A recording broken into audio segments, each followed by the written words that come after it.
disunahkan bagi yang melamar maupun yang dilamar itu untuk melihat. Istilah orang sekarang, jangan beli kucing dalam karung. Apalagi sekarang ini di sosmed ini hati-hati betul, kalau nggak kenal betul janganlah. Kenal betul atau kita mengenal, ada comblangnya yang mengenal betul. Karena ada yang laki-laki ternyata dinikahi, ya ternyata perempuan. Atau kita kira perempuan, ternyata perempuan jadi-jadian. Ya, hasil operasi dari laki-laki. Kan itu masalah itu. Walaupun kelihatannya begitu menawan hati. Jadi perlu dilihat. Sebelum bahas ini, melamar itu sebetulnya tadi boleh ke orangnya ya, kalau memang sudah pintar ya yang dilamar itu. Yang kedua, boleh bolak-balik dalam artian lelaki melamar pria, pria melamar wanita itu boleh. Ya. Termasuk sebetulnya yang sudah bersuami.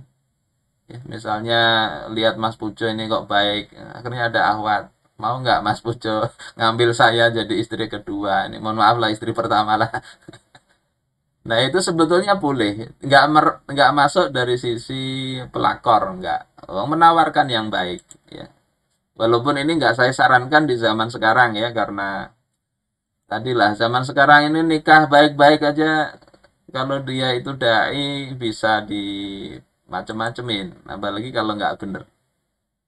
Sebelum ke sini saya ingin sampaikan ini. Nah ini hadis Anas membawa putrinya. Ketika itu bertemu Rasulullah, ya datang seorang wanita menawarkan dirinya kepada Nabi. Kata wanita itu, ya Rasulullah, alaka bihajah. Wahai Rasulullah, apakah engkau mau denganku? Apa kata anak perempuannya Anas? Ma'aqallah haya'aha.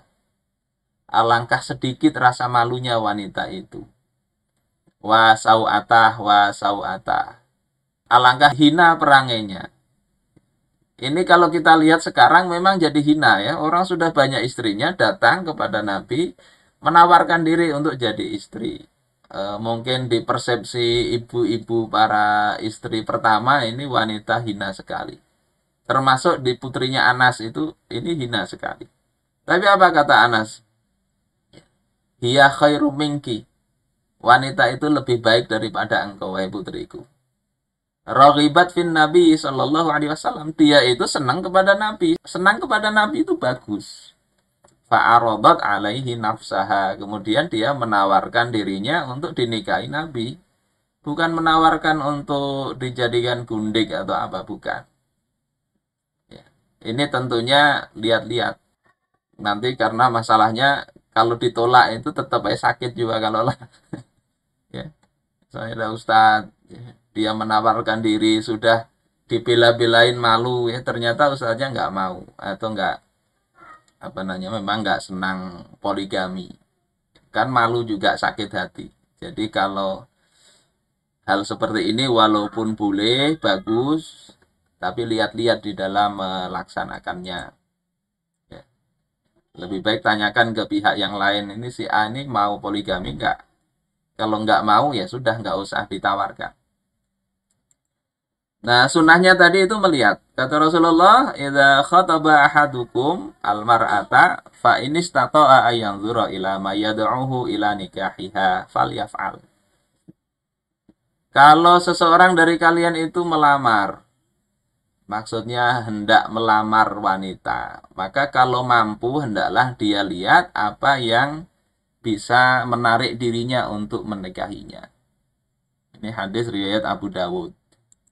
Kemudian perawi hadis yakni Jabir ini mengatakan fa khatabtu imra'ah fakuntu atakhabba'u laha hatta ra'aitu minha ma ta'ani ila nikahiha. Maka aku melamar ya, ingin melamar wanita. Fakuntu atakhabba'u. Aku kemudian bersembunyi, mengintip. Tapi ini jangan kemudian diartikan ini mengintip akhwat sedang mandi, jangan. Ya, bersembunyi mau melihat saja. Karena bagusnya melihat ini nggak usah sepengetahuan si wanita. Ya, kadang aku mau melamar kamu lah. Coba Bang, mana wajahnya dilihat betul. Ini nanti kalau nggak jadi, bikin sakit hati. Lebih baik ya cari kita bersembunyi di mana kah, lihat itu. Sehingga kita ketika senang ya bisa kita lamar, kalau tidak ya nggak usah, misalnya begitu. Nah batasannya apa? Ini para ulama beda pendapat. Kalau kalangan Hanafiyah, Malikiyah, dan Syafi'iyah itu mengatakan ya, yang boleh bagi pelamar untuk melihat itu adalah ya kalau yang di khitbah, yang dilamar itu wanita merdeka, itu adalah wajah. Kemudian kedua telapak tangan, ya, baik di depan maupun di belakangnya. Kemudian ilaku aihima, sampai ku, sampai sini. Jadi boleh aja begini, nah liatin. Ada banyak kunapnya kah, ada kah? Itu bagi pelamar, boleh melihat itu. Tetapi bagi wanita yang dilamar, ini bisa kita lihat di Nizamul Ijtima'i fil Islam, wanita yang dilamar itu tetap tidak boleh memperlihatkan kepada siapapun yang bukan mahramnya, termasuk yang melamar, selain wajah dan dua telapak tangan. Sehingga nggak bisa, makanya kalau mau lihat yang lebih tadi, ya tadi bersembunyilah.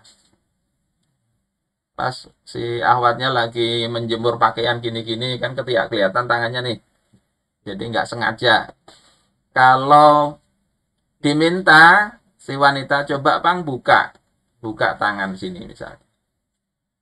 Maka tetap nggak boleh si wanita itu membuka aurat di depan mahram. Nggak boleh.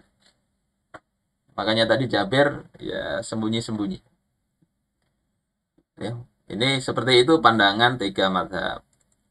Adapun pandangan mazhab Hanabilah itu lebih dari itu. La ba'sa ayyanzura ilaiha wa ila ma yad'uhu ila nikahiha. Nggak apa-apa melihat kepada wanita itu dan apa yang kira-kira mendorong ya, bisa mendorong dia untuk menikahinya, min yadin, baik itu tangan, au jismin ya, atau badan, wa nahwi dzalik ya. Dan yang semisal itu. Kemudian Abu Bakar mengatakan ya, la ba'sa ayyanzura ilaiha hasirah. Tidak mengapa memandang wanita itu nggak pakai penutup kepala. Jadi apa? Ada mungkin lelaki yang nggak senang wanita keribu misalnya, keribu kan misalnya. Kalau pakai kerudung terus kan nggak kelihatan itu. Saya ingin tahu rambutnya. Nah melihat tadi kepala, lehernya, kalau menurut Hanabilah tidak mengapa. Nah ini ikhtilaf di sini.